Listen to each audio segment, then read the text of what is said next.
Olá, eu sou a Tabs e seja bem-vindo a mais um Papo do Pendura, o podcast do canal. Você entendeu direito e hoje estou com um convidado um pouquinho longe. Ele só está morando nos Estados Unidos e por isso que eu tô aqui entrevistando o computador. Mas brincadeiras à parte, seja muito bem-vindo, Dan. Obrigada por participar aí Primeiro que é um teste de formato, então me perdoa se rolar alguns errinhos aqui, vamos torcer para a internet não trair a gente. Mas é uma honra te receber no nosso canal. Igualmente. É ótimo estar aqui com você. E sempre bom ficar falando aí de assuntos que possam contribuir para todo mundo, né? Acho que o conhecimento precisa ser espalhado realmente. E você está fazendo um excelente trabalho com isso. Oh, obrigada, amor. E fala para todo mundo quem é o Daniel Penteado. Então, o Daniel Penteado, ele é brasileiro, obviamente, ele né? Ele é penteado, tô brincando. Você não aguenta essas piadas. Pior é que não. Eu não tô ficando careca, mas tudo bem. É o Daniel careca.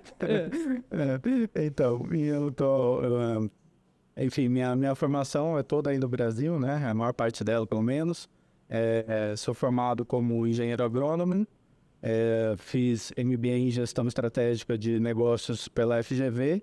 Já morei um tempo atrás aqui nos Estados Unidos, em 2007, 2008, em Nova York, Minnesota. E agora, recentemente, fiz um processo de mudança aí meio longo durante a pandemia, né? E efetivamente estou morando aqui já desde 2020 com a minha própria empresa,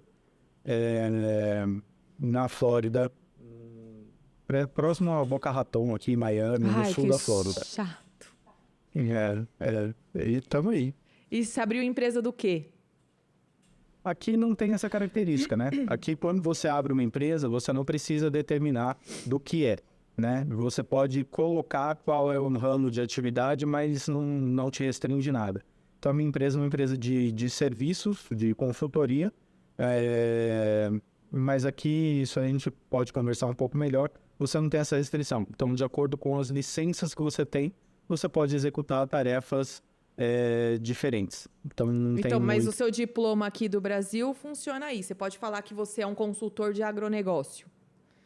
Sim, o meu visto, inclusive, está vinculado ao agronegócio e à sustentabilidade, que é a minha expertise principal aí no Brasil. E aqui, meu ramo de atuação, ele é vinculado também a essa área, mas não só restrito a isso, né? Então, aqui nos Estados Unidos, é muito comum você ter essa participação, esse intercâmbio entre empresas. Então, eu tenho parceiros de 20 anos, 30 anos de mercado que fazem proteção patrimonial. Então, tem uma sociedade nessa área. Que aqui no Brasil a gente chama de holding familiar, né? Não, vai um pouco além disso. Vai mais. Isso, exato. Tem a questão de abertura de offshore, tem a questão o alocamento em si de bens e propriedades. A parte da holding faz parte do pacote, mas não é só isso. E né? Dan, uma curiosidade, porque você foi meio fora da caixinha, né? Você não foi uma pessoa que foi transferida pela empresa para ir, porque a gente conhece brasileiro que ou vai transferido ou acaba pegando subemprego, porque as pessoas aqui têm uma impressão de que o imigrante ele não é muito bem recebido aí. Hoje, você presta serviço para brasileiros que foram para aí também, ou você tem clientes americanos? Isso aí, só esse tema já dá, né, assim, dá uma... Um podcast inteiro.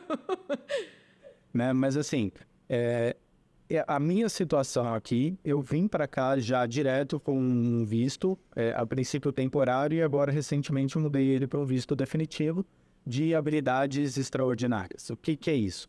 Você tem... você viu? Fala pro consulado, eles que disseram esse nome, não sou eu. Não foi minha mãe, né? Foi o consulado.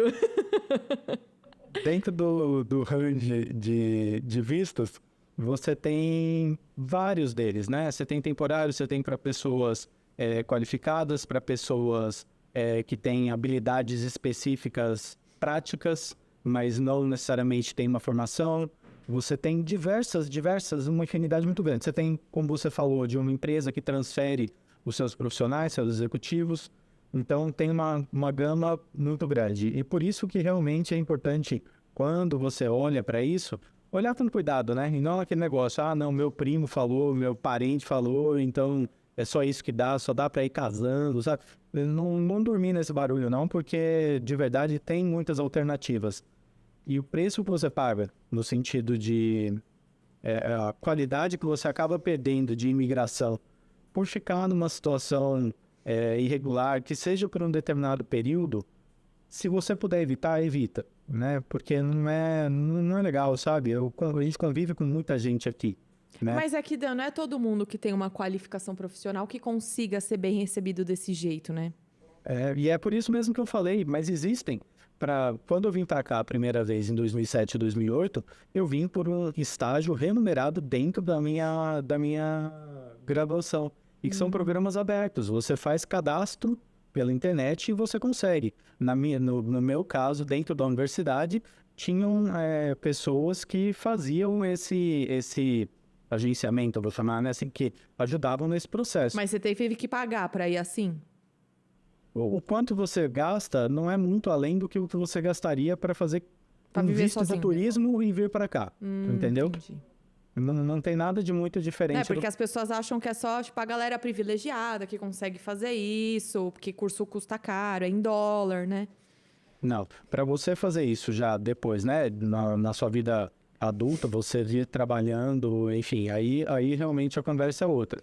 Agora, tem diversas situações, e é por isso que eu falo que é importante realmente ter um esclarecimento de quais são as possibilidades, porque cada indivíduo pode se adequar melhor numa outra situação. E não precisa cair nessa besteira de passar aperto sem necessidade, entendeu? Não é necessário mesmo. E você dá esse tipo de consultoria também para brasileiro que quer ir para aí, ou não? Não, na verdade, a minha consultoria ela é muito mais voltada para a área de business, de negócio. Então, como que o seu negócio fica adequado aqui. E, obviamente, agora mesmo a gente está com um projeto aí de uma empresa de Campinas, que eles estão vindo para cá, e os sócios pretendem vir morar também. Então, aí, obviamente, eu vou Acaba compartilhar pegando. com eles as experiências, né? Olha, fiz assim, fiz assado, recomendação de advogado, mas esse é o tipo de coisa que, de verdade, precisa ter um olhar especializado. No meu caso, por exemplo, eu acabei fazendo um processo mais longo, mas porque eu tinha pressa, porque o meu filho já estava aqui, né? Então, como ele já estava aqui, eu fiz um processo em 2 etapas. Ao invés de eu fazer todo o processo via consular aí no Brasil, eu acabei pegando um visto temporário, porque ele saía mais rápido. Então, eu vim para cá e aí agora eu passei para um definitivo, né? Entendi. Eu até ia falar, eu queria falar com você sobre visto. Não sei se você vai saber aprofundar isso comigo, porque isso pega mais para pessoa física, não é tanto business, né? Mas é porque todo mundo agora conhece o EB2 New, que para quem estiver ouvindo e não souber o que é um tipo novo de visto, que você não necessariamente precisa ter um vínculo, um emprego garantido lá nos Estados Unidos, você precisa comprovar, acho que é qualificação profissional, né? E notoriedade, que é o que o Dan estava falando do consulado achar que você tem poderes sobrenaturais. Tô brincando. De você ser uma pessoa muito bem qualificada e ser uma vantagem para os Estados Unidos você tá movimentando a economia lá, levando seu intelecto para lá também. Você saberia dizer os tipos de visto? Para uma pessoa, assim, pensando no nosso público que é um brasileiro que está de saco cheio do Brasil e está querendo... Às vezes ele tem um negócio aqui, uma franquia ou uma padaria ou coisa do tipo, ele está querendo ir para aí. De verdade, essa é a melhor situação, né? Você vai acostumando com o jeito de falar americano, então só um parênteses aqui, eu não sou advogado, tá? Então já tô deixando claro. Não, mas sou aqui eu advogado, também não faço cobro só por esse papel de tipo. advogada, não. Aqui eu sou o povo. Exatamente, Põe eu um também. povo na Mas tela. em termos de visto, essa classificação dos né? Tem lá, você tem o EB1, o EB2, o EB3, o EB4 e o EB5, tá? O que significa? Eles são o Employment Based, né? Então, ele é com base em emprego. Só que essa nomenclatura é só um agrupamento deles, mas tanto o EB1 quanto o EB2, você não precisa, entra nesse caso que você falou, você vai demonstrar as suas habilidades experiências anteriores de trabalho, É que você falou, você qualificação. vai mostrar suas habilidades, já imaginei o brasileiro lá mostrando que ele consegue fazer uma tapioca em 5 minutos. Eu tô brincando, gente, eu não vou criticar o brasileiro. Que eu não vou achar. Mas você sabe que, por exemplo, tem casos aí bem conhecidos do EB1 mesmo, que é o mesmo que o meu, que ele é muito apegado para a área, muito utilizado para a área artística. Então, os casos famosos lá, teve acho que uma tatuadora famosa que fazia reconstrução de seio com mastectomia e que ela foi aprovada nesse tipo de visto. Teve um escritório que eu fui agora recentemente, quem que era? Jogador de futebol, enfim. Qualquer pessoa que tenha tipos talento. de notoriedades, que tenha...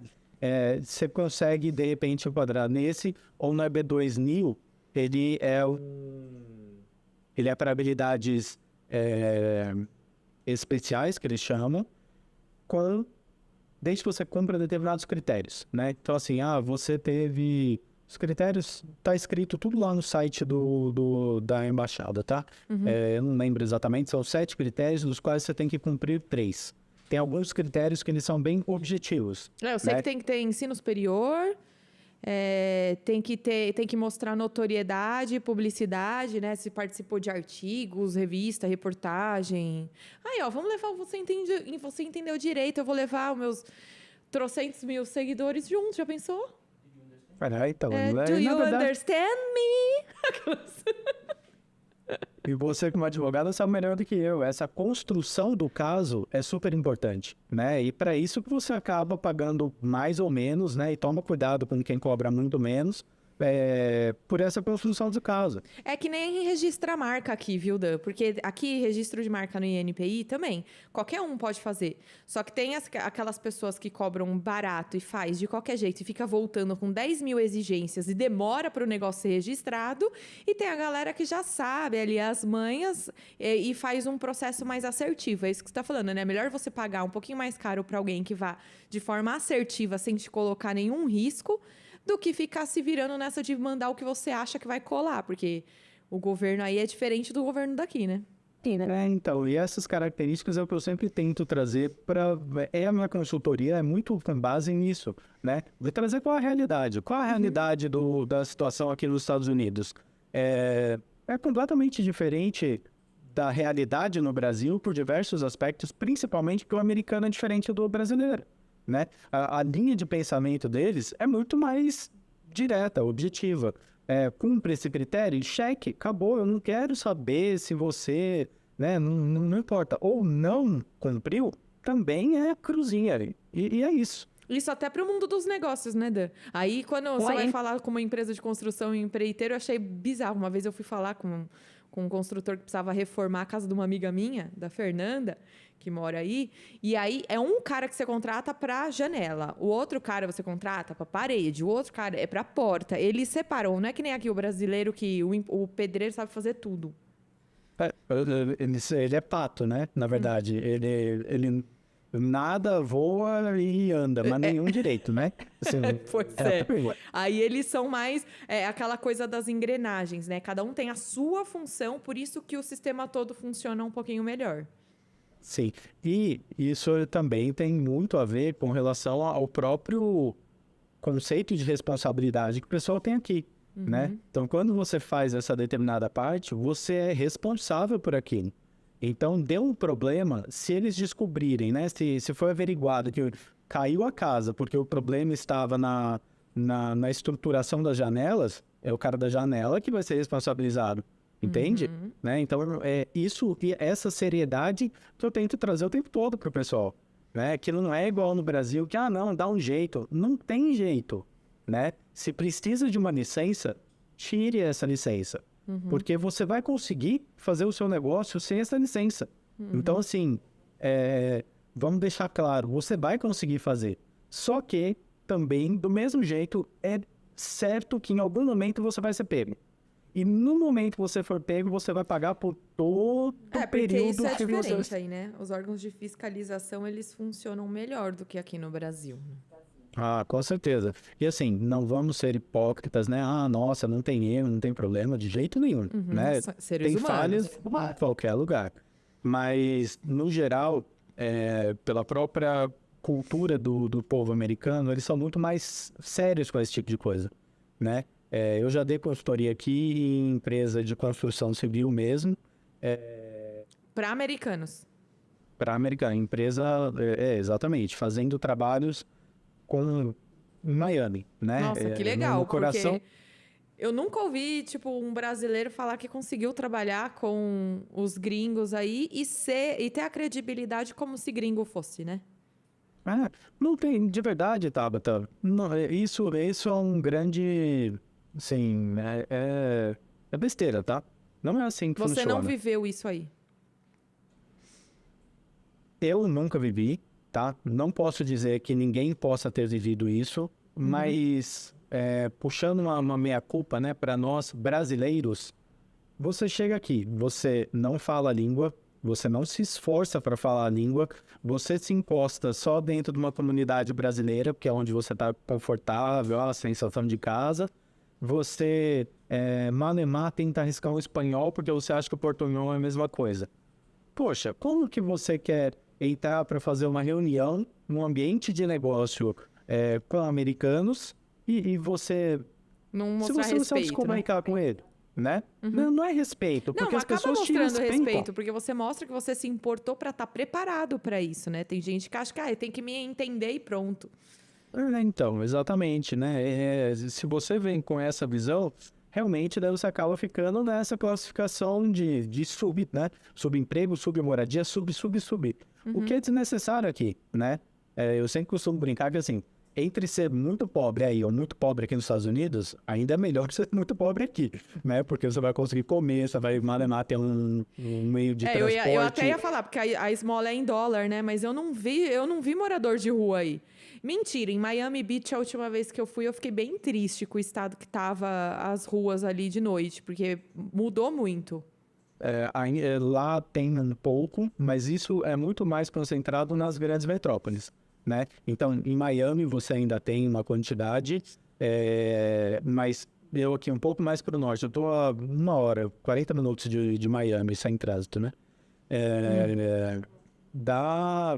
Você não vê, né, esse tipo de situação. Raramente você vê alguém que tem algum problema físico e tal. Mas é porque pedindo não tem alguma coisa. pobre nos Estados Unidos ou é porque o governo abraça esse tipo de pessoa?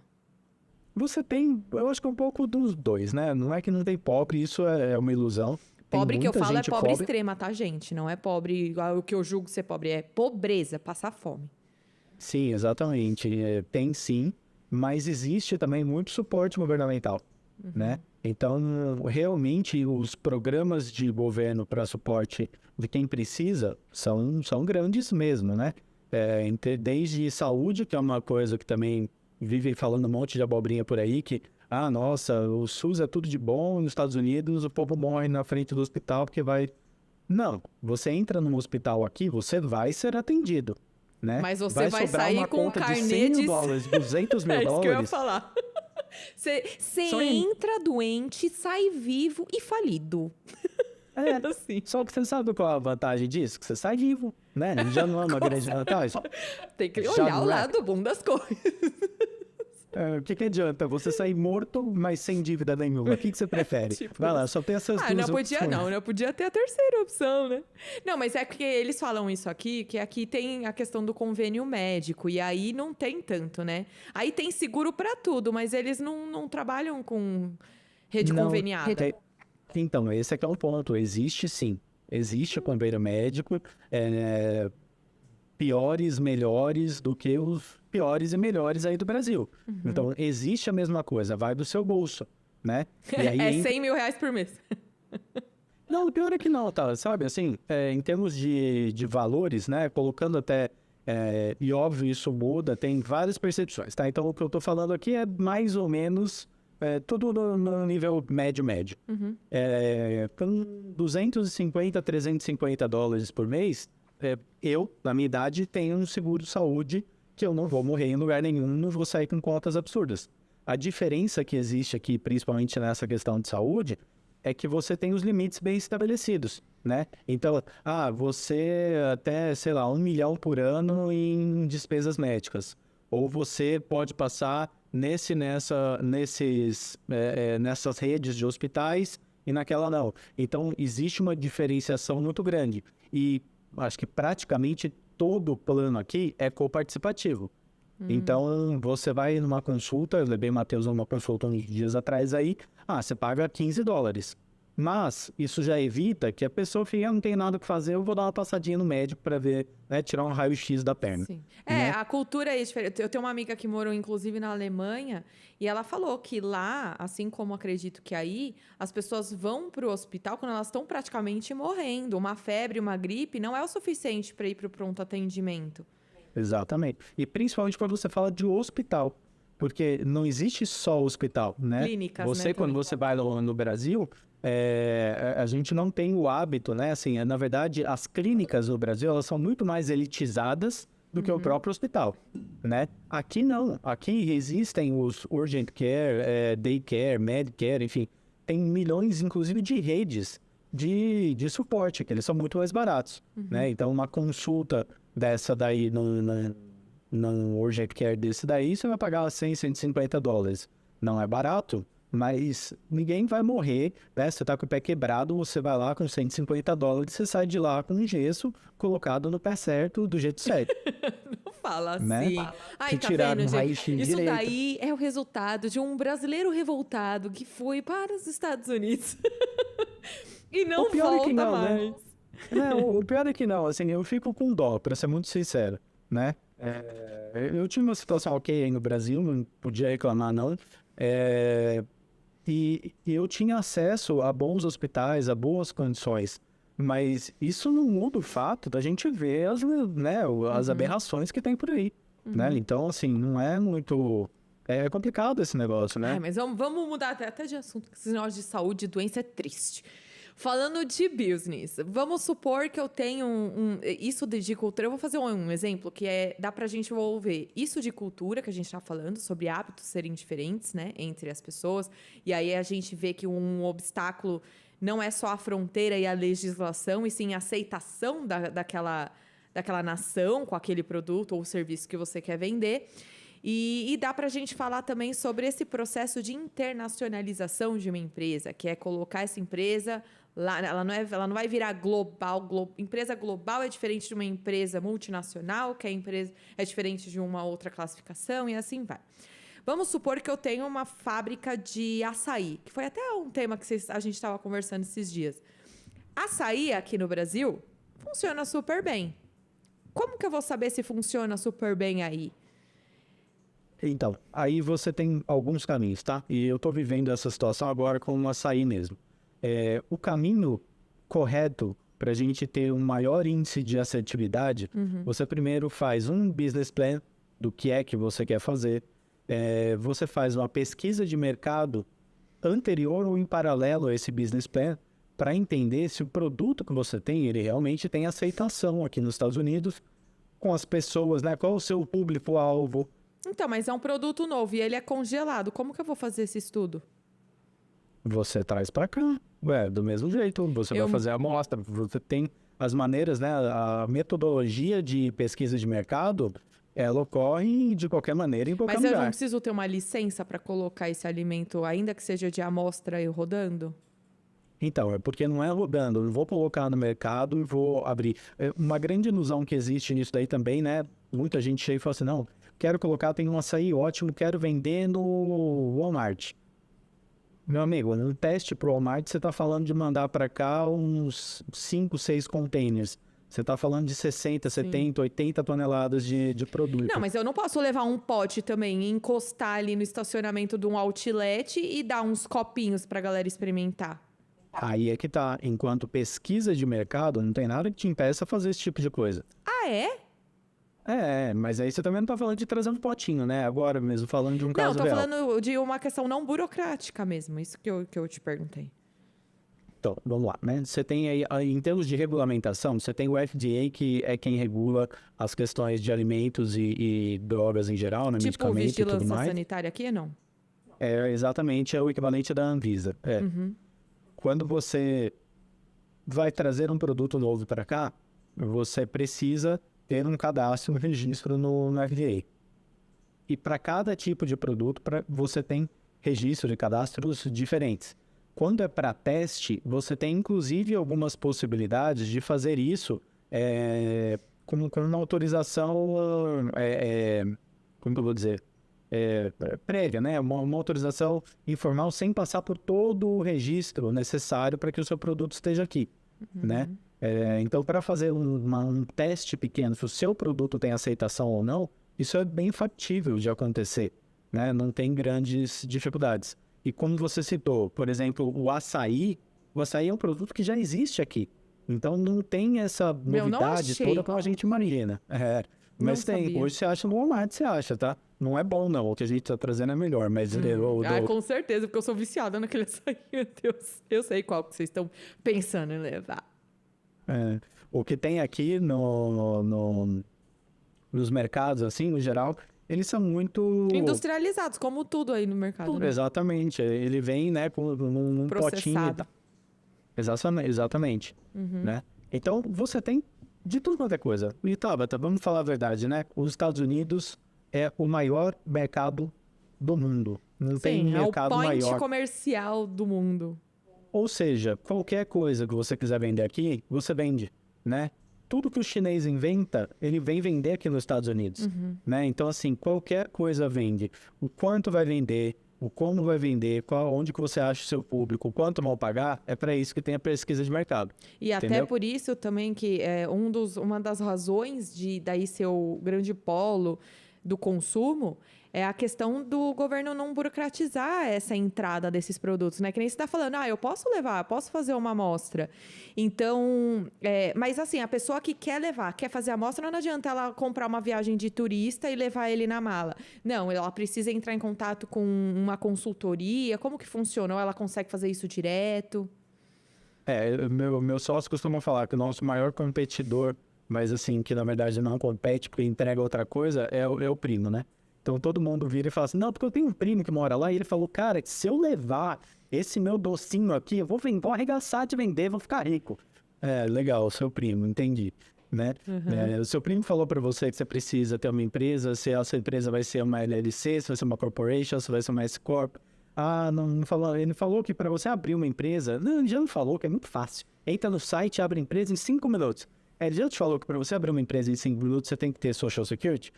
Não falou. Então, ele já sabe, assim, né? Então vamos traduzir todas essas etapas que você está falando. Quando a gente começa a olhar, né, o processo de abertura, tá? Passando de uma maneira bem simples. Eu consigo entrar aqui num site do estado da Flórida e fazer a solicitação do nosso equivalente aí de um CNPJ, tá? Eu faço meu cadastro no estado da Flórida via site. Você que tem um documento americano ou um brasileiro conseguiria? Nos dois casos, tá? O processo é o mesmo. A diferença é que quando estou fazendo esse processo para alguém que não tem um documento americano, você precisa fazer um outro processo além desse do site, que é enviar para eles, e acredite, via fax, tá? Via fax. Exatamente. Eu nem não, tenho mentira, mais pro fax. estado não, mas pra federação é via fax. Não, porque tem isso ainda também, né? Cada estado tem uma chatice. Sim, exatamente. Então, dentro do estado da Flórida, para alguém que não tem um Social Security, que é o equivalente do nosso CPF aí no Brasil, né? Para quem não tem um documento daqui, ou seja, que eles vinculam aquela empresa a uma pessoa física. Mas só um PS, esse CPF daí que você tá falando não é o mesmo que a pessoa, tipo, é o green card ou não? Só para o pessoal não confundir, é um ID próprio daí. Não é um ID também. O Social Security é o nosso equivalente do CPF, tá? É um número de cadastro da pessoa e que pessoa que pode ter? Depende do seu status imigratório. Entendi. Só pessoas que vão morar de fato aí. Exatamente. Aí é que eu falo, né? Eu tirei meu Social Security quando eu vim para cá fazer um estágio remunerado em 2007, 2008. Entendi. Entendeu? Tá. Então, porque eu estava numa situação regular, eu era autorizado a trabalhar, logo eu ia pagar imposto. O Social Security é o nosso INSS aí. né? É quem trabalha com as questões de benefícios sociais. Tá. E esse número, o que eu falo que ele é o equivalente ao CPF, porque é o seu número de referência para qualquer coisa que você vai fazer, né? Entendi. Você vai abrir uma conta em banco, você precisa dele. Você vai abrir uma empresa, você precisa dele. Entendeu? E que é o sonho, na verdade, da maioria dos imigrantes que estão aqui, é ter o Social Security. Mais até do que o Green Card. Em teoria, eles deveriam caminhar juntos. Mas é porque o Social Security é que te impede de fazer diversos tipos de trabalho, a ausência dele, né? Até mesmo coisas como o Uber, como DoorDash, né? Que aqui é entrega de comida e tal. Qualquer coisa, você precisa do seu Social Security. Entendi. É um cadastro em geral mesmo. Tudo fica registrado ali. Tá. Né? Tá. Então, vamos lá. A empresa, quando você abre ela no estado da Flórida, você, uma vez tendo esse registro, que para imigrante leva em torno de 10 a 15 dias. Ah, é rapidinho.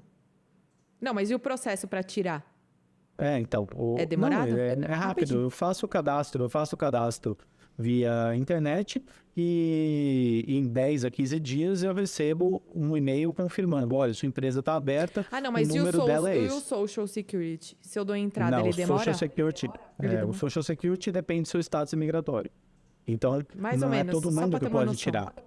Demora meses, depende anos? É que nem não, Green Card ou não? Não, marcar, é uma tirada de documento. Entendi. Então, você faz o agendamento no escritório de Social Security e chega lá, apresenta as documentações que são necessárias para isso, Sim. preenche o formulário e ele emite para você e você recebe em casa. Outra diferença muito característica aqui é que tudo aqui acontece por correio. Tudo. Né? Então, Até o seu green card pagamento, você né? recebe por Vem correio. os invoices da Pagamento. vida. Exatamente. E a diferença, de novo, é a questão dessa seriedade, né? E o fax também.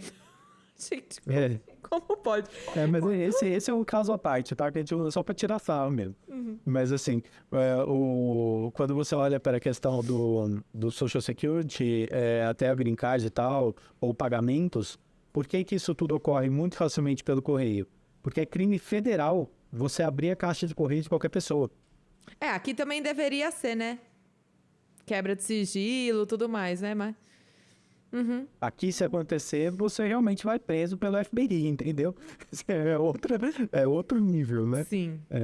É mais seguro, né? Acaba sendo mais seguro. Entendi. Aí abriu a empresa. No estado. Aí Isso. você tem que ir para a federação. Quando você vai para a federação... Eu tenho onde que ir você- para a federação? Obrigatoriamente, Tá. sim. Assim como no Brasil, né? Que você tem as esferas estadual, Sim, municipal. inscrição municipal, estadual. Exatamente. Nesse aspecto é a mesma burocracia. Mas é só que o estadual e o federal. Você não precisa municipal. No federal, aí entra esse negócio do fax, que também, se você tiver o documento próprio, o Social Security, você tira ele na hora. Então, em teoria, em um dia, né, em questão de horas, você consegue ter a sua empresa aberta aqui nos Estados Unidos. Ou Agora, se você... CNPJ mesmo, né? Que é o Cadastro Nacional. para você poder fazer o que você quiser, né? A sua empresa está aberta. Quando você vem falar aí de fazer uma empresa aberta exclusivamente por estrangeiros, aí você entra nessa burocracia. Então, você espera aí 10 a 15 dias para sair o estadual. Você até pode dar entrada no federal junto, mas não é recomendado, porque se tiver algum problema no estadual, você comprometeu já o federal, né?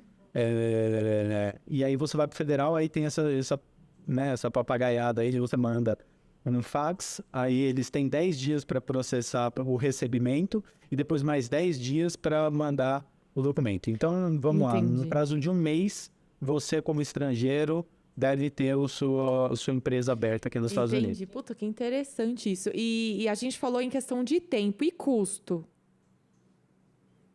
Olha, depende, de novo, tem muitas nuances no meio do caminho. Por exemplo, o nosso equivalente aí do contrato social no Brasil. Aqui é necessário você fazer esse tipo de documento também, né? Que pode ser chamado ou de Operational Agreement ou de By Law. E esse documento, ele precisa ser elaborado e ele tem características jurídicas. Então, se você vai ter um suporte jurídico para fazer isso ou não, pode impactar no seu custo. Até vou fazer um adendo, gente, para alinhar. São formatos de leis diferentes. A gente não pode esquecer que aqui a gente tem o Civil Law e lá é o Common Law. Qual que é a diferença? Aqui a gente tem uma lei que rege os limites e as cláusulas básicas de um contrato. Ela já diz naquela lei o que é a regra. Você coloca no contrato aqui, basicamente, a exceção. Lá não. Lá os contratos têm blocos e blocos de folha, porque é como se fizesse do zero, não é? Depende muito do grau de complexidade do seu business. Então... Mas não tem nenhuma lei que cria um padrão, né? Não. Você tem algumas né, diretrizes básicas do que precisa constar nesse contrato, mas você não fica fechado nisso, né? Sim. A liberdade entre os sócios é consideravelmente grande, né? Isso também não significa que você não possa ter alguma coisa escrita ali que ela pode ser questionada na frente, né? Enfim, Dan, sabe o que eu até advogado, você pensei? sabe, esse bichinho. Então, isso que eu ia falar. Porque o advogado aí nos Estados Unidos, é muito comum as firmas de advocacia comporem o grupo societário das empresas ou no conselho.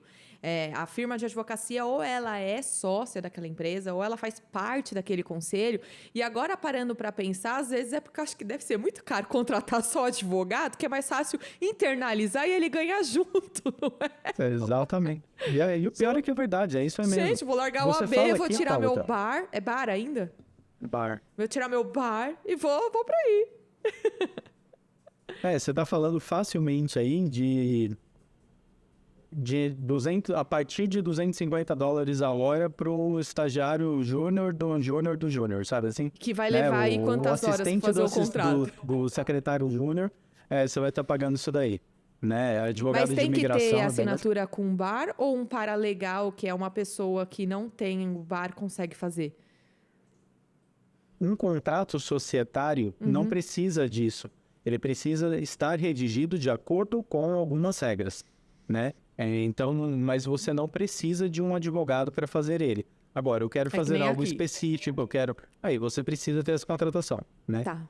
Você perguntou em termos de custo, eu diria o seguinte, dá para você achar, a partir de taxas, você gasta em torno de uns $150 para abrir uma empresa, tá?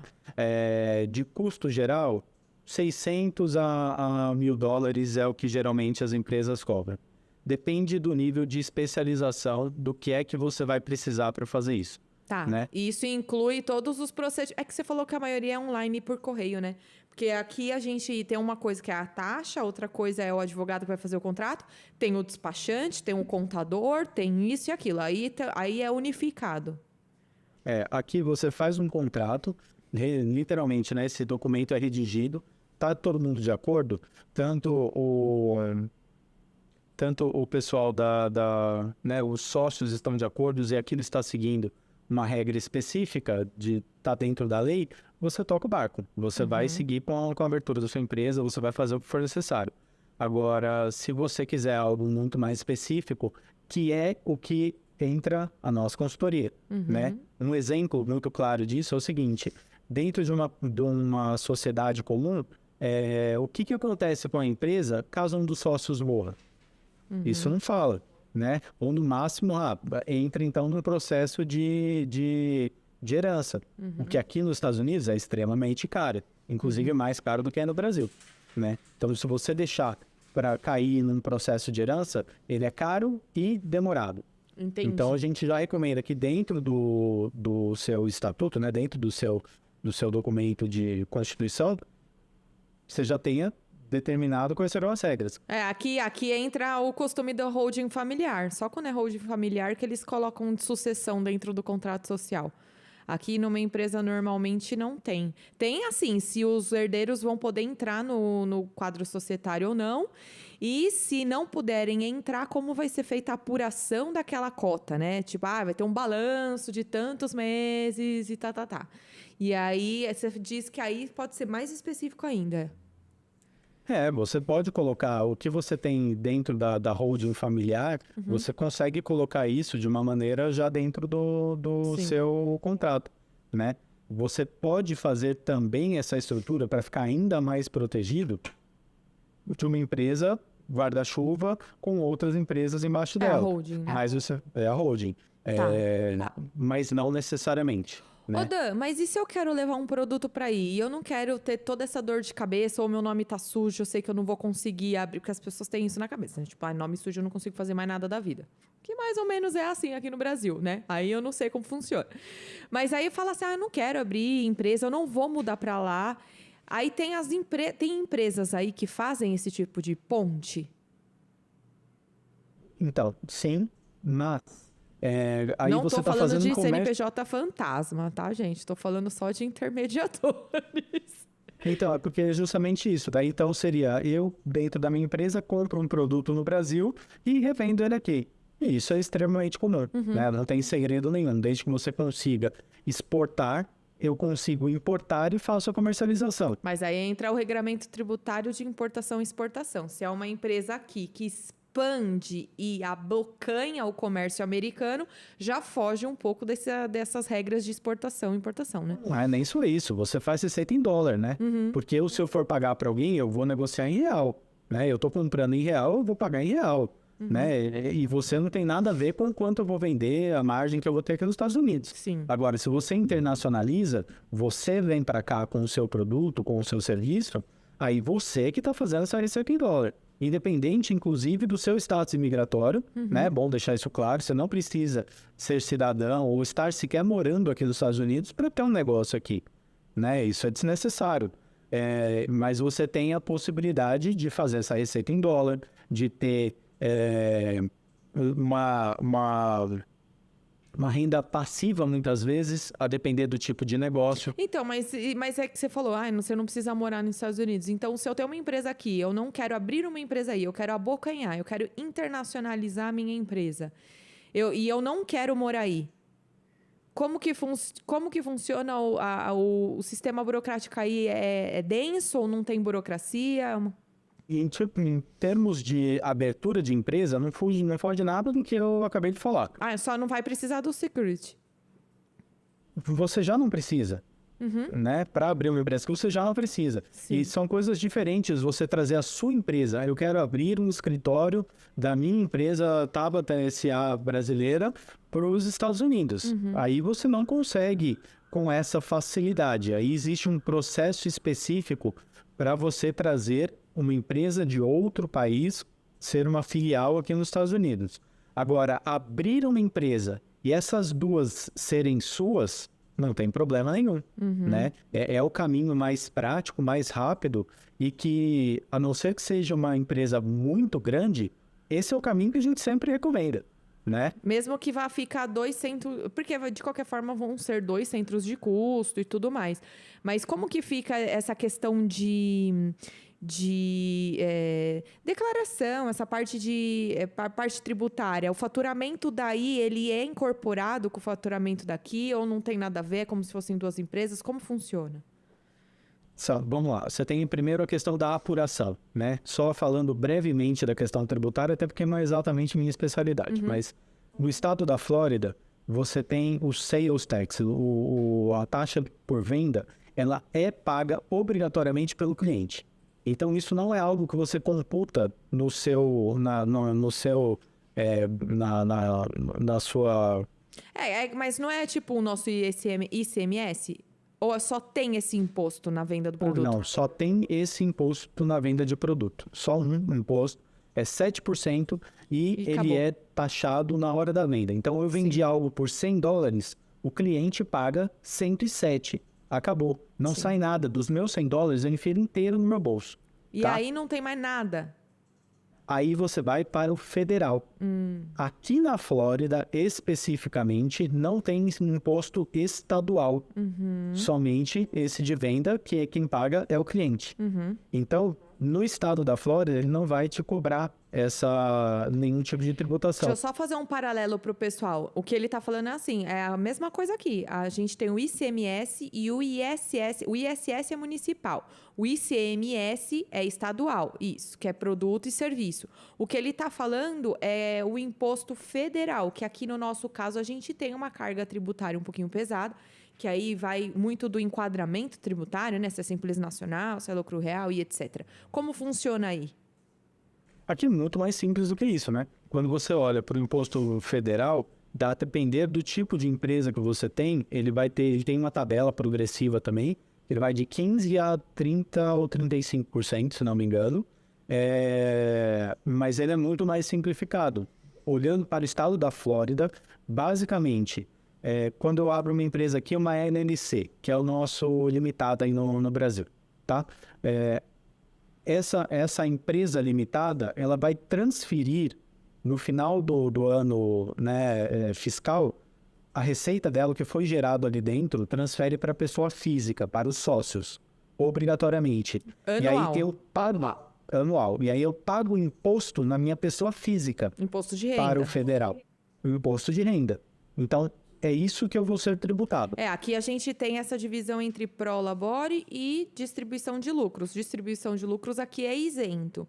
O pró-labore, não. Aí não tem essa divisão. Entrou na pessoa física, pagou. Depende da sua classificação, se você é uma LLC ou uma corporation, por exemplo. Tá. Na corporation, você pode deixar o lucro da empresa sem distribuir, pode deixar dentro da empresa. Entendi. Na limitada ou na S-Corp, você obrigatoriamente precisa distribuir, porque é onde o governo vai te tributar. E quanto que é o tributo que vem para o sócio? De 15% a 35%, a depender do quanto você fatura. Aqui a gente é 27,5%, até 100 mil dólares, então... assim, para você ter um bom... Se você tem um faturamento, né? Aqui o empreendedorismo é muito maior, né? Então, assim, o número de empresas individuais que você tem aqui é enorme, né? A maioria das pessoas trabalham com a sua própria empresa. Então, vamos dizer assim, uma pessoa que ela é um empreendedor individual, ela tem uma receita meio. de... mas com upgrade, né? Assim, quando você está olhando um empreendedor individual, independente do quanto ele fatura, ele pode faturar milhões, não tem problema. Mas, via de regra, o pessoal está entre 100, 200 e poucos mil dólares por ano. Quando você tira as despesas e tudo mais, e você faz essa conta, geralmente cai na faixa dos 15%, entendeu? Então, o pessoal da construção civil, eu vou lá e faturo, sei lá, 200 mil, 300 mil, 500 mil no ano. 50%, 60%, 70% disso foram despesas que eu abato dela, né? É diferente do nosso lucro presumido aí, que tem lá, 10% você tira, não lembro mais qual era o percentual, mas assim, não tem isso não, você deduz mesmo. Sim. Eu gastei tanto, eu tiro, eu faço... Num geral é assim, não é só no presumido, né? A gente tem o lucro real, o lucro presumido e o simples nacional. Todos eles não, exceto o lucro real. O lucro presumido e o simples nacional, olha, faturamento. Pouco importa o que você tem ali de despesa. No presumido, ele joga ali um tanto presumido que você tenha de despesa, mas ele olha para o seu faturamento. No lucro real, já pega o faturamento menos a despesa e vê o quanto realmente foi o seu lucro. É como se aí eles tributassem a pessoa física nesse regime. Sempre pelo real, exatamente. Mas toda despesa pode ser deduzida da pessoa física? Porque aqui é só despesa médica e educacional. Não. Todas as despesas da empresa. Assim como no lucro real. Entendi. No lucro real, aí você também pode tirar tudo, né? Depreciação de veículo, despesas com aluguel. Mesmo porque só vai o líquido para os sócios, né? Exatamente. É exatamente isso que é feito, é essa conta que é feita aqui. Tá. Né? Então, você vai lá, deduz tudo que foi gasto de matéria-prima, se você teve alguma matéria-prima, de mão de obra, enfim, você deduz tudo, o seu resultado é que vai ser tributado. Entendi. Simples assim. Entendi. Entendeu? É como se todas as empresas aqui fossem lucro real. Se fosse fazer essa aplicação aqui e o ICMS e o ISS fosse pago pelo cliente. Ponto. Exatamente, é por aí mesmo. Aqui, ISS, que é de serviço, não existe, né? Então, não tem tributação sobre serviço, somente sobre produtos. Caramba, a prestação de serviço aí não tem essa papagaiada de emitir nota fiscal e pagar imposto? Aqui não existe nota fiscal. Ah, por isso que você foi para a área de consultoria, Daniel? Você não paga imposto, Não por isso, porque você paga o imposto. Você não paga o estadual, né? você paga o federal. Eu já não pagaria, porque quem ia pagar é meu cliente. Isso é uma vantagem de estar na Flórida. Sim. Se você está na Califórnia, já é outro papo. Em Nova York é outro papo. Né? E, aliás, os tributos estaduais em Nova York, Califórnia e alguns outros estados aí, eles são bem maiores, inclusive, do que o próprio federal. Né? Então, tem tanta diferença assim? Nossa, sim. Por isso que os Assim, brasileiros vão pra Flórida, porque é o segundo Brasil, né? é porque é mais perto, né? É porque é mais perto, na Não, e tem verdade. O pessoal Disney, vão né? Tem Disney, né? Tem Miami, tem Disney. Exato, exatamente. E aí tem essas diferenças todas de tributação, que é por isso que é importante você ter esse estudo, entendeu? Você tem aqui, por exemplo, nos Estados Unidos, em Delaware, é um paraíso fiscal, né? Que o pessoal fala, Bahamas, não sei o que lá. Delaware é um paraíso fiscal, fica dentro dos Estados Unidos. Entendeu? Paraíso fiscal por quê? Só traduzindo para o pessoal, tem gente que fala paraíso fiscal quando você não precisa declarar nada, ou porque não tem imposto, ou porque a pessoa que declara é anônima. Aí é em que sentido? Então, vamos entender, né, e desmistificar também esse negócio, que eu não estou falando, nossa, os drug dealers, né, os traficantes, todo mundo vive, né? Não tem nada a ver com isso, não tem nada de ilegal, né? A questão é simplesmente uma otimização. Paraíso é o lugar ótimo para você ter algo sem pagar tanto imposto. É esse o termo. Exatamente, e não tem nada de errado com isso, né? A depender do que você faz, cabe você abrir uma empresa em Delaware, né? A depender do que você faz, você precisa estar no seu estado de negócio, de business. Então, tem várias nuances aí, que é por isso que precisa mesmo de uma consultoria, porque é muito pessoal, né? Então, mas você está falando isso aí, mas então significa que mesmo se eu for abrir uma empresa para fornecer açaí na Califórnia, eu posso abrir o CNPJ aí na Flórida? Não, Eu me porque daí limito você vai... ao território. A questão aí, na verdade, de novo, poder, você pode, mas muito provavelmente você vai sofrer algum tipo de fiscalização. Eles vão confrontar que as suas despesas de venda estão ocorrendo lá na Califórnia e não na Flórida, e você vai ser chamado para conversar com o fisco. E aí você vai voltar para o Brasil, porque você vai quebrar. Entendi. Entendeu? Ainda que seja pontual, às vezes, sei lá, eu tô realmente na Flórida, aí vai ter um evento na Califórnia. Pode ir. Aí Isso já não é tem mais problema tranquilo. nenhum. E o ambiente de negócio aqui nos Estados Unidos é muito favorável. né? Porque é isso que é legal do governo americano, porque para eles é vantagem. É que nem eu tava conversando com uma outra conhecida minha, que eu não vou poder citar nomes, claro, mas ela tá ilegal aí. E mesmo estando ilegal, ela tem o Tax ID e ela tem o Driver, que é a carteira de... Habilitação. Carteirinha de habilitação lá. A licença de habilitação. Ela tem os dois. Eu falo, mas como assim você consegue ter documentos estando ilegal? Mas é porque ela tá fazendo a economia girar para eles lá e aí tem algumas brechinhas, né? Então, exato. Tem estado que é mais favorável para imigração ilegal, tem estado que é menos favorável. A Flórida não é favorável para isso. As regras aqui são mais justinhas nesse sentido. Por exemplo, sem um documento adequado, uma habilitação da Flórida você não consegue.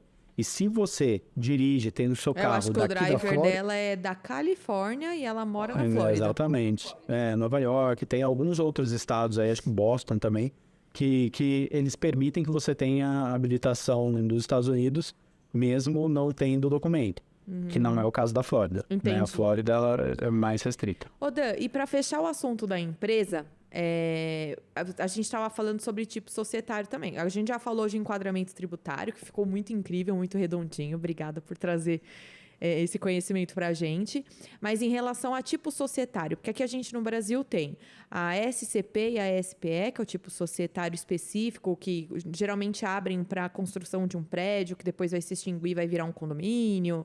É uma sociedade fundada numa condição ali que, de regra, é temporária. Tem a SPE e a SCP. A gente tem a limitada, tem a SA, tem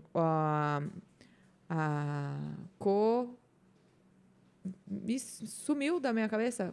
Cooperativa. Tem Sim, a cooperativa. E... Olha, advogado esquecendo das coisas. Eu tô ótimo. Sextou, gente. Hoje é sexta, minha cabeça tá péssima. Eu esqueci alguma. Seria já como que é? Organizações não governamentais, ONGs, isso aí. Muito obrigada. Associações e ONGs. Aí tem todos esses tipos? Sim. Ou não tem essa diferenciação? De variedade. Tem diferenciação, sim. Você tem também, se você está fazendo business com ou sem non-profit, né? Assim,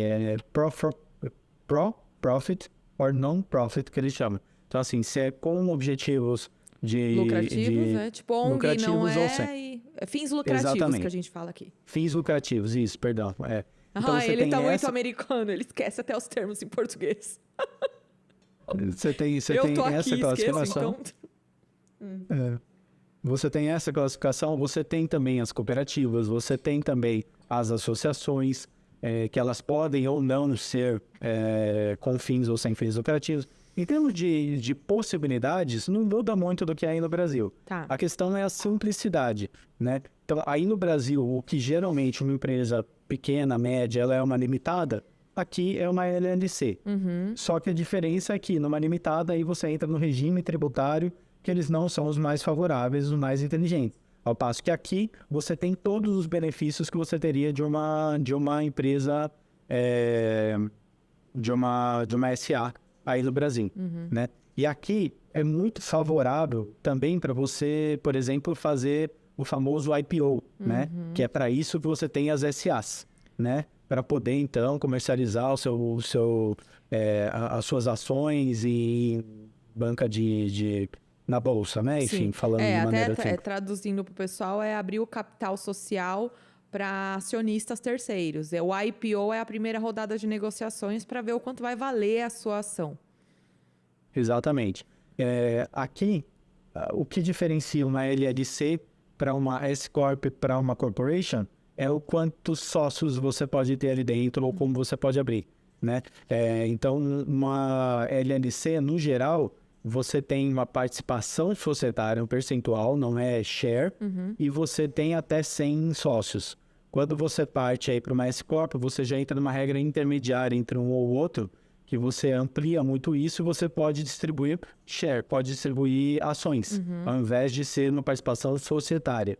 Tá. E quando você vai para a corporation, daí já entra numa SA, enfim, você pode abrir... Aqui nos Estados Unidos eu não lembro mais exatamente os números, tá? Mas assim, é tipo 10 vezes maior o número de empresas que nós temos do que no Brasil, né? Em termos de aberta na bolsa. Tá, então ou é uma empresa simples, ou é uma empresa que está botando o pezinho na venda de ação, ou é uma empresa que tem ação em capital aberto, é isso? Você não precisa ter, né? Uma coisa não implica, Sim, não é porque você é uma corporation, É só os tipos. você precisa ter capital aberto, Sim. mas você pode ter, né? Entendi. E uma característica interessante disso daí, que eu acho que vale comentar, por quê? Por que a galera faz isso? Se Por é a mesma investimento. coisa. Por investimento. Eu ter a possibilidade de trazer dinheiro de fora é muito mais fácil do que mais uma vez, comparando aí no Brasil, né? Eu posso fazer a captação de recursos de uma maneira muito mais simples. Sim. Por exemplo, abrindo estoque, abrindo ações da minha empresa, né? Uma vez que eu abro essas ações, eu posso vender para quem? Para quem tiver interessado em comprar, né? É diferente da estrutura de investimento, porque aqui o pessoal faz muito investimento, né? O pessoal tem interesse nesse tipo de coisa. Eles têm esse hábito, né? O brasileiro está aprendendo a ter agora e ainda está pela renda fixa. Quando estoura alguma coisa de renda variável aqui, o pessoal bolhas. Tá rolando bolhas ainda. Mas eu digo até mesmo em termos do empresário, só para concluir, eu não preciso ficar trabalhando só com o meu dinheiro, né? Eu vou abrir uma empresa aqui nos Estados Unidos de açaí. Tudo bem, mas agora está na hora de ampliar. Eu já vi que deu certo, abri 3 lojas aqui na Flórida e quero ampliar. Eu vou atrás de um investidor ou de um grupo de investimento, eles vão colocar o dinheiro para eu fazer essa expansão. Não precisa ser um mercado de ações necessariamente. Pode ser que nem aqui, uma sociedade em conta de participação, que tem os sócios e tem os investidores, que muitas vezes eles estão na gestão ou não. Essa empresa que eu estou trazendo hoje para cá já está no contrato social deles, né? Eles são sócios fundadores, eles têm poder de mando, de veto, enfim, e já está previsto lá ter sócios e investidores. Então, eles vão captar esse recurso, essa pessoa vai ter lá dividendos, tudo isso está especificado, né? Vai ter os dividendos, vai ter, enfim, os benefícios que a pessoa... anjo, né? Não entra na gestão. Exatamente, não só anjo, né? Anjo, venture capital, enfim, o céu é o limite, né? Entendi. É assim que o pessoal cresce aqui, com o dinheiro dos outros, né? Entendeu? Entendi. Para financiamento, e financiamento Melhor do que e fazer... tudo mais. Não, se bem que falam que os juros aí em financiamento de banco é barato. Exato. É isso que eu estou dizendo. E aí evitar, quanto mais redondinho você tá na sua empresa, e melhor assistido você tá, mais você consegue ter acesso a esse tipo de coisa. Ô, Dan, né? mas você falando nessas coisas aí eu vou te fazer uma pergunta, que nem... Eu tenho um canal no YouTube, eu presto serviço, certo? Então, eu não preciso estar em território brasileiro, eu posso estar aí e os brasileiros me assistirem. Se eu abro um CNPJ aí, vou para aí morar, e aí isso eu sei que é outra conversa, mas assim, tô aí, abro, gravo aí, exerço tudo bonitinho, quero abrir o capital, nada me impede. Não. Mesmo Nada que te seja impede. online para um público-alvo de outro país. De qualquer lugar. E se eu Nem não quiser mesmo morar aí? Se eu quiser abrir a empresa aí só para colocar o domicílio fiscal do meu canal aí e morar aqui? Sem problema nenhum. Não tem Gente! impedimento nenhum. A questão principal aí é assim, você tem Por isso que vai muita gente daqui características. para aí, né? Então, isso tem características. Então, quando você fala o Brasil e os Estados Unidos têm acordo de bilateral de tributação. Então, você vai ser tributada nos dois países. Como? Tem as regras específicas que eu não me lembro exatamente como são, mas tipo assim, se aqui você foi tributado em 15%, e no Brasil a alíquota é 27%, de acordo com o que você ganha, os outros sim. 12% vai ser o princípio de tributado aí. reciprocidade, né, que eles falam. Reciprocidade, isso, exatamente. Então, sim, então você acaba tendo mais trabalho com contabilidade, com não sei o que lá. O que de verdade é tudo terceirizado, você paga para alguém fazer isso, não é proibitivo dependendo do quanto dinheiro você está fazendo e tal, né? Enfim. Na Mas prática, assim, até pra galera que tem curiosidade de saber como que funciona. Quando eu montei o canal no YouTube, como é pago pelo Google, eu já tive que fazer toda uma parte de documentação aí, porque independentemente se o meu público é daqui, quem me paga é dos Estados Unidos. Então, eu precisei abrir um cadastro aí, eu recebo em dólar, então eu tenho uma conta internacional, recebo em dólar, e eu só vou pagar imposto brasileiro quando eu faço essa taxa de conversão e trago dinheiro para cá, transformo ele para real, que aí eu pago a questão de câmbio, né, taxa de câmbio e tudo mais. Então, em tese, eu já faço isso, que é monetizar aí e só pago imposto se eu trago o dinheiro para cá. A pergunta que eu te fiz não era nem pensando na monetização do YouTube, que fica aí só uma curiosidade para o pessoal como funciona, como que os YouTubers fazem para sobreviver. A gente ganha em dólar e deixa o dólar baixar ou aumentar para ficar fazendo essa troca com real. Mas se eu abro uma empresa aí e começo a vender meus cursos aí, por exemplo, que inclusive vamos lançar um curso de cálculo trabalhista, gente, agora em junho, hein? é necessário, hein? Nossa Senhora. Nossa Senhora, é focado até nos advogados que não aprendem isso na faculdade, mas enfim. Eu vou fazer esse curso, essa monetização, que é pela Hotmart, que já tem a opção da conta com real no Brasil, e ela não necessariamente faz essa conversão, porque a Hotmart tem uma representante aqui que paga por aqui. Se eu quiser abrir o CNPJ aí por questão de economia de imposto, tem gente que vai falar assim, tá, mas que lógica tem? Você tem que pagar a taxa de conversão para trazer de qualquer forma. Sim, só que aí como que funciona essa questão de prestação de serviço? Então, porque a obrigação de declarar existe, viu, gente? Independentemente de qualquer coisa. Eu tenho que declarar que eu tô monetizando. Não queria te entregar assim, né, ao vivo, mas o ponto é justamente esse. Declarar é diferente de você pagar imposto. Fazer o pagamento do o declarar imposto. Eu tenho. O Google me manda um informe e aí eu tenho que juntar lá na receita. Exatamente. Quando você vai fazer, inclusive assim, né, o Hotmart especificamente, ele também exige o Social Security para você abrir uma conta aqui nos Estados Unidos. Então, mas uma vez que você conseguir abrir a sua conta aqui nos Estados Unidos, do Hotmart, acaba sendo, de verdade, para mim, a maior vantagem, e quando é possível isso, é para você ter uma certa diversificação mesmo. Tem uma receita em dólar acontecendo, né? Você não precisa estar com todos os ovos na mesma cesta, né? tem muitos E não é porque você tipos. declara que você tem dólar lá fora que a Receita do Brasil vai querer comer seu dólar em imposto e ninguém vai te tributar lá também, porque não... Na verdade, tem uma retençãozinha, assim, que tá dando uma treta do caramba quanto a isso, porque o Google tá sendo obrigado a reter um valor. Mas eu não sou cidadã, então eu não teria que pagar imposto aí. É essa briga que dá. Exatamente, E, de novo, você não precisa, no seu caso especificamente, você está no Brasil, sua conta do Brasil e tal, você não paga imposto aqui nos Estados Unidos. Entende? Não. Essa é uma grande diferença. Só que essa Você taxa vai que é retida, essa é a treta. Porque eles alegam que é a título do imposto que eu não deveria pagar, entendeu? que você essa é a deveria briga. pagar aqui nos Estados Unidos. Que eu não deveria porque eu não sou cidadã aí. E o meu público não é daí. É só o pagador que é daí. Entendi. E aí, quem paga não é o consumidor? Sim, vem separado. Aí dá esse pau, entendeu? Quem paga? Eu não sei especificamente, aí no caso do Google, não entendo para Sim. dar com muita profundidade, mas o Sales Tax, que é o que ocorre em toda transação comercial, mas ela é como base em vendas, né? Então, e quem paga isso já... Enfim, Então, o mas se eu cliente vendi sabe meu curso na especificamente. Hotmart, vai ter. Sim, que você está fazendo uma venda, sim. Entendi. Sim. Né? Mas é por aí. Esse assunto tributário também dá um Dá um livro, não é? chabu. Assim, tem muita informação.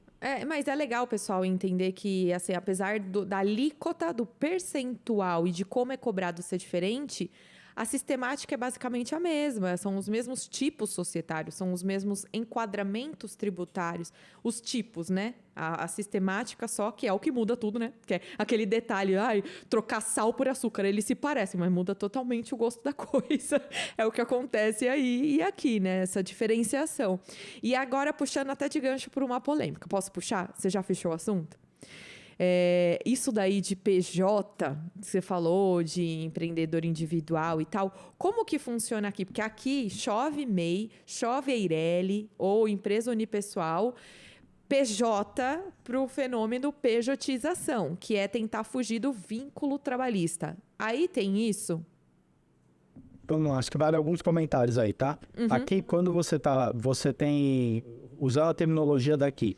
Quando você é CLT aí no Brasil, aqui é o W2, que é o formulário específico de pagamento de imposto que a empresa paga, né? INSS, enfim, os equivalentes aí. Aqui que ele está falando é nos Estados Unidos, tá? Para quem começou a ouvir isso agora. Aqui, então, quem trabalha registrado, né? Trabalha num regime equivalente ao da CLT no Brasil, o tributo que é pago, a pessoa cai no tributo do imposto de renda, né? Do equivalente do imposto de renda, e a empresa paga 15%. Isso, tá? Então é como se o INSS a empresa pagasse e o funcionário não pagasse só 15%. Não, e ainda o contrário. O empresário paga 15%. Isso, ao invés de de ser aí, INSS. né? Nossa, tem 2 salários, porque é um pro empregado. Não, aqui é 15%. Que aqui a alíquota do INSS é distribuída entre empregado e empregador. Aí é só o empregador. Não. Aqui o empregador paga 15% e o empregado paga 7 ou 8%. Igual aqui, 8%. De INSS, exatamente. E depois, no final do ano, vem o imposto de renda, que daí é federal, não é mais estadual. Sim. Tá? Mas aí eu estou falando em termos do empresário. O empresário paga 15% e não, Sim, não 60%, 70%. 20% só de INSS, mais não sei o quê. Isso. Os custos para você ter um funcionário aqui, custos diretos de imposto é de 15%. Tá? E só para você ter uma noção, agora na pandemia, para todo mundo que teve até 5 funcionários, se não me engano, recebeu $26 mil por funcionário de restituição. Entendeu? Então, assim... Ô, seus imprestáveis, vocês só me dão gastos e lá nos Estados Unidos dá R$26 mil por funcionário pro empresário. Eu vou mudar isso aqui. Exatamente. Agora, aqui entra esse outro fenômeno, né? Que você comentou das pessoas trabalhando por conta própria, dentro da sua própria empresa. Muito desse fenômeno, de fato, é devido à questão de documento, né? Porque você não pode, não é todo mundo, se você não tiver, aí sim, o Green Card, que te dá direito também à permissão de trabalho e, consequentemente, o Social Security, você não pode trabalhar para uma empresa W2, né? Nesse formato W2. Aí você tem que trabalhar no formato que eles chamam aqui 1099, que aqui eles usam muito a nomenclatura dos formulários que tem que ser preenchido para cada coisa, tá? Então, assim, esse 1099 é quem trabalha como empresário. Então, eu vou prestar serviço para a Tabata. No final do período de apuração, eu vou emitir um 1099 para a Tabata dizendo, olha, eu recebi X valor, aliás, você emite para mim falando, eu paguei para a empresa do Daniel esse valor durante o último ano fiscal, né? E aí cada um faz a sua contabilidade, né? E esse é um dos grandes motivos que, no geral, acaba tendo também muitas empresas abertas, uma pela própria característica do americano, e outra que o pessoal se aproveita dessa situação e abre uma empresa, porque ele pode abrir uma empresa, isso não é proibido, e aí, independente do status imigratório dele, a empresa está legal. E aí ele trabalha dentro da própria empresa, o que, perante a imigração, também não é correto, né? Eu ter uma empresa não implica que eu posso trabalhar nela, né? Isso precisa ser muito claro, né? Eu tenho uma confeitaria, mas eu não tenho uma autorização de trabalho. Eu posso ter 5 pessoas trabalhando para mim, mas eu não poderia trabalhar Você dentro não pode da minha... receber o Prolabore que nem é aqui, que é o salário do trabalhador. Você receberia só os lucros. Exatamente. É como se fosse um investidor no negócio. Mas isso, Dan, você falando, eu não sei nem se era o que você pretendia complementar, mas só para eu não perder o fio da meada. A gente falando que o funcionário aqui no Brasil, ele custa o dobro, não é nem pelo encargo tributário, é pelos direitos trabalhistas. Porque aqui você caracteriza no vínculo empregatício, tem a questão das férias, do 13º, da convenção coletiva, os sindicatos. E aí eu sei que são só de 3 a 5 grandes sindicatos, não tem essa coisa que nem aqui, que tem para tudo. E essa questão de lei trabalhista também é diferente aí? Por exemplo, o CLT daí também tem direitos diferentes do PJ? Sim. O que acontece aqui é muito essa liberdade de negociação. Então, o CLT daqui, ele pode ter ou não alguns benefícios, que ele é acordado com o patrão, né? Então, não é obrigatório. Não é obrigatório. Inclusive férias e 13º. Inclusive férias. 13º nunca nem é comentado. Na verdade, que tem é bônus, né? 13º é jabuticaba, né? Assim, isso é invenção brasileira, né? Aí falam que é muito comum PLR, né? O nosso PLR, só que daí. Exatamente, porque é um bônus por produtividade ou por resultado, seja lá o que for. Então, você tem... Geralmente, quando você vai ser contratado, se eu estou procurando emprego, o que eu vou olhar? Quais são os benefícios? E quais são os benefícios que geralmente o pessoal oferece? Convênio médico, convênio odontológico, convênio dentário, que são 3 bem distintos aí. O 401k, que é a previdência privada. E também aí, assim como tem no Brasil, também via de regra, essa previdência privada você consegue... geralmente as empresas fazem match, né? Dão uma contrapartida. Então, se você está colocando 3% de salário, ela coloca mais 3%. Você está colocando 6%, ela coloca mais 6%. E aí cada empresa... Mas é opcional também. E é opcional, sim. E essa previdência privada, por ela ser opcional, a pessoa que não opta por isso não tem uma previdência social que nem tem aqui.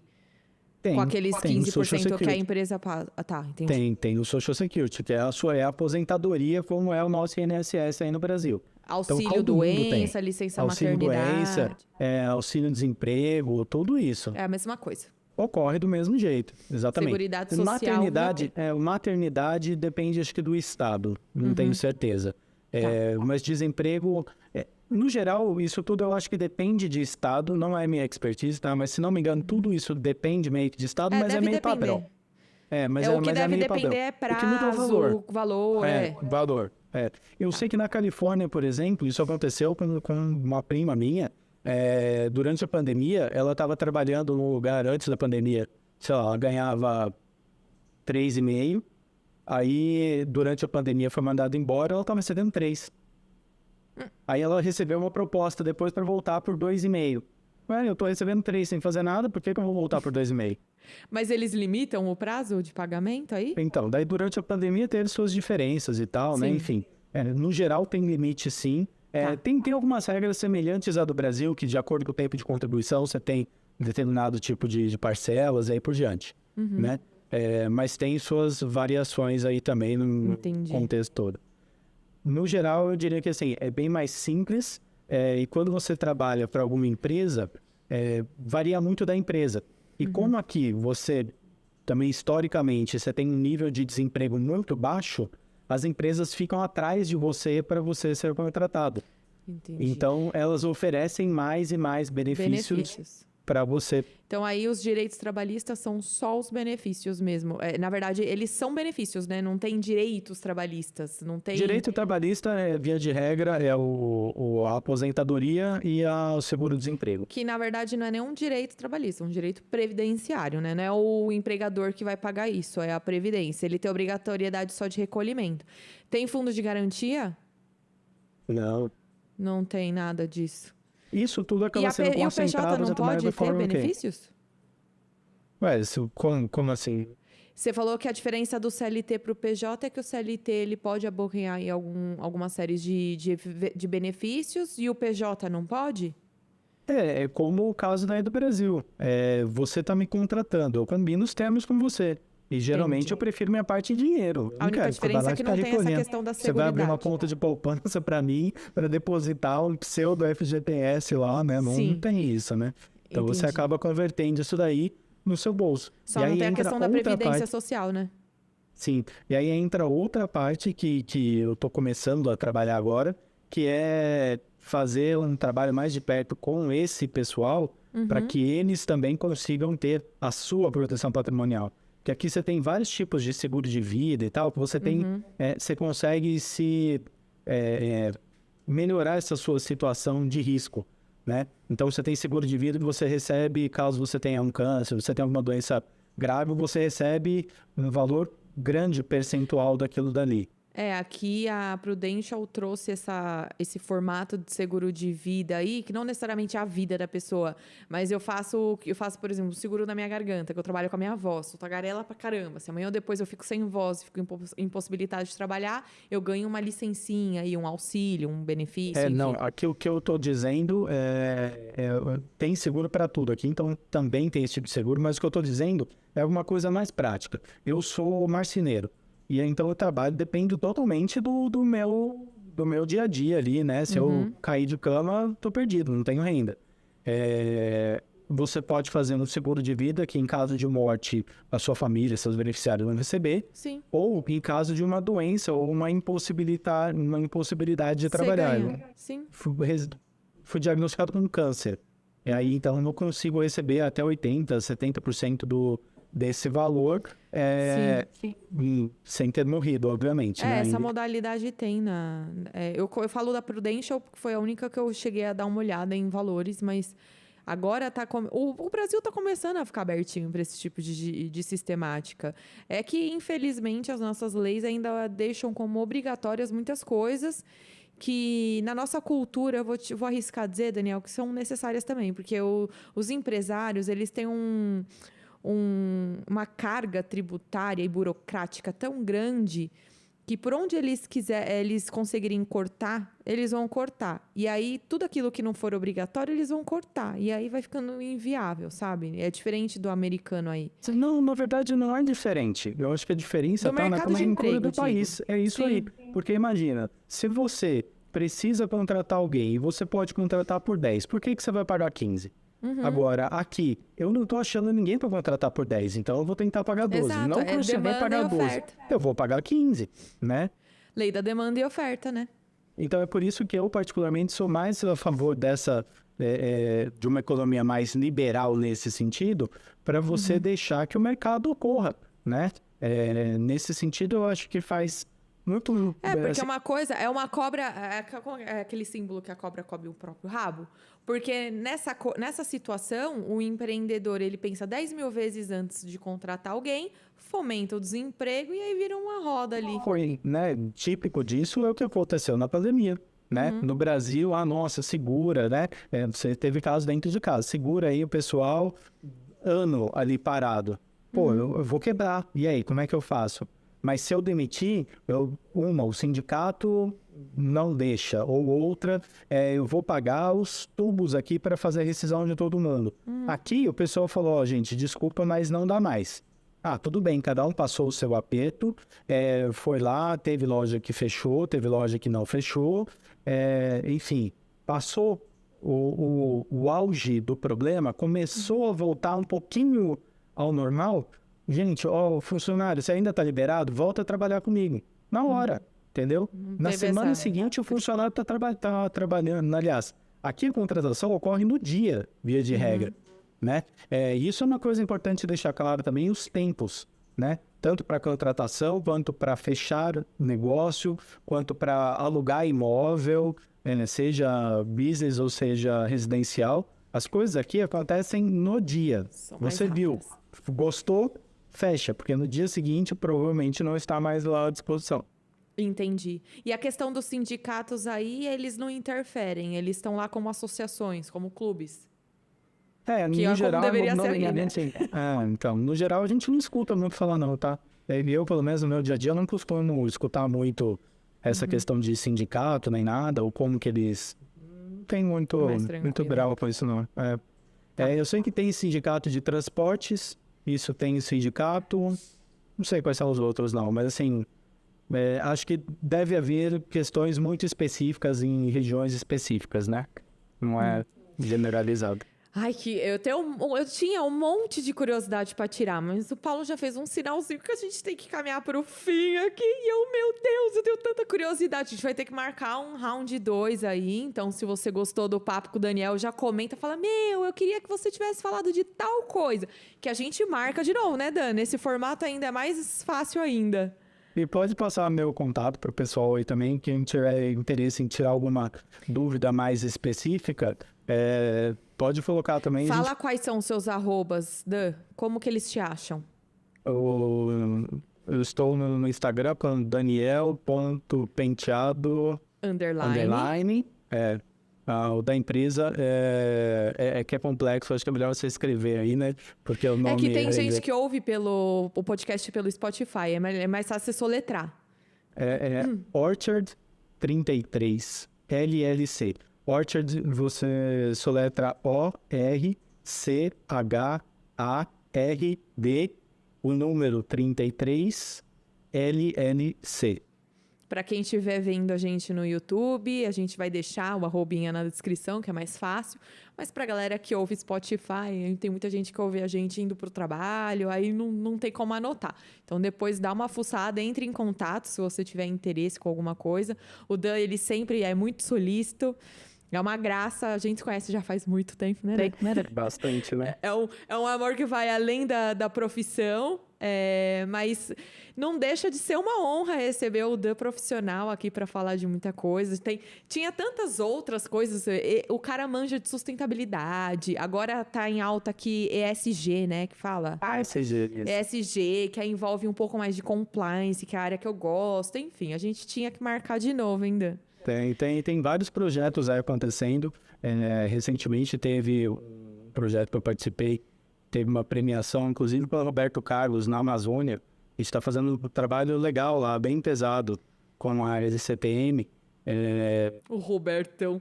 Não pode falar do Roberto Carlos, que eu tenho uma múmia no cenário, que eu lembro uma vez eu fiz uma piada, eu não vou fazer de novo para não me complicar. Para quem quiser assistir, assista o podcast como que era o Paulo que é teólogo. Mas fala.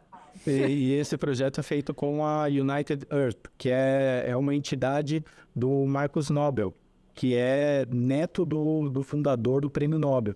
Olha, então, que legal. Então tem uns negócios legais que nós estamos fazendo para desenvolver projeto, essa sustentabilidade, o ESG, no bioma amazônico. Então tem bastante iniciativa legal também nessa área. E se você quiser uma hora, a gente bate um papo. Com certeza. E, Dan, eu vou caminhar para a pergunta final, que é o que eu não sabia se você saberia qual é a pergunta que eu ia fazer para bolar a resposta. Se existisse uma lei que chamasse Lei Daniel Penteado, seria sobre o quê? Pode pensar. Pode ser de tudo, tá? Não precisa ser do tema desse bate-papo, não.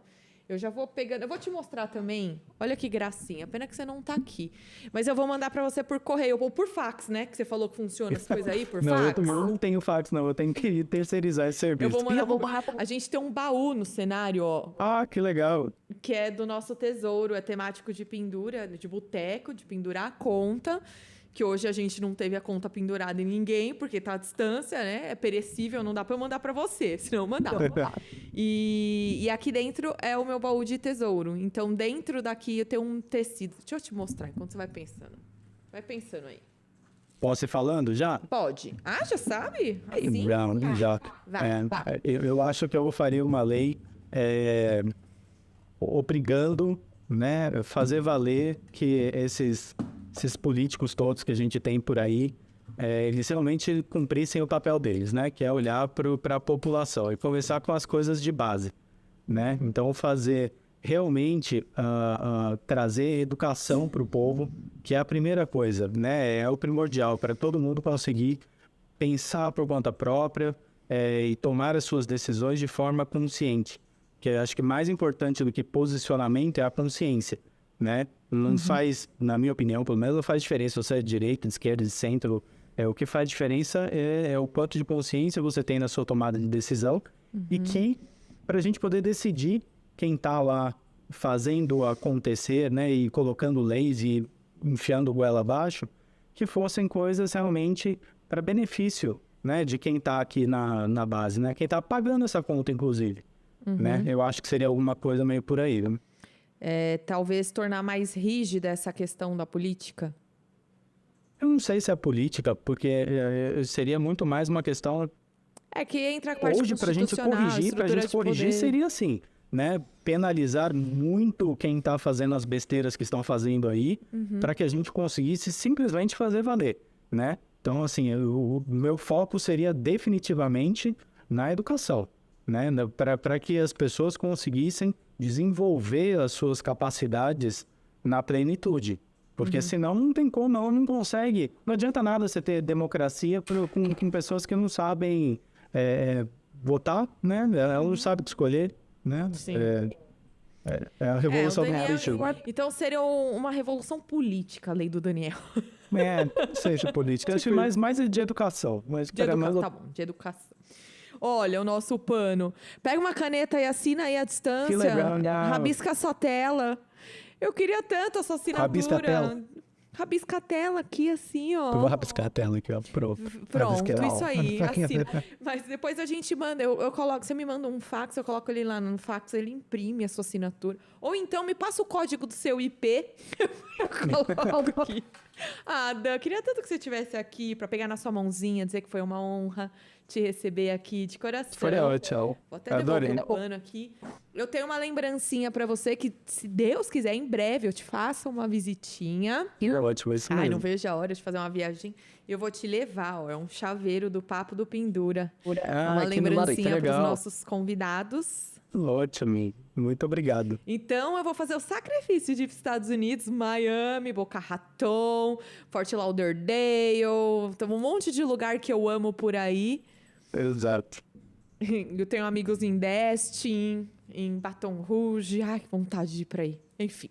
Vamos passear por aqui também. Beleza, combinamos. Muito obrigada, viu, Dan? Foi um prazer te receber. Obrigado você, obrigado pelo convite de novo. E espero que tenha valido aí a nossa conversa. E fica à disposição, sempre que você quiser. Isso é bom, isso é muito bom. E eu também. Então tá bom.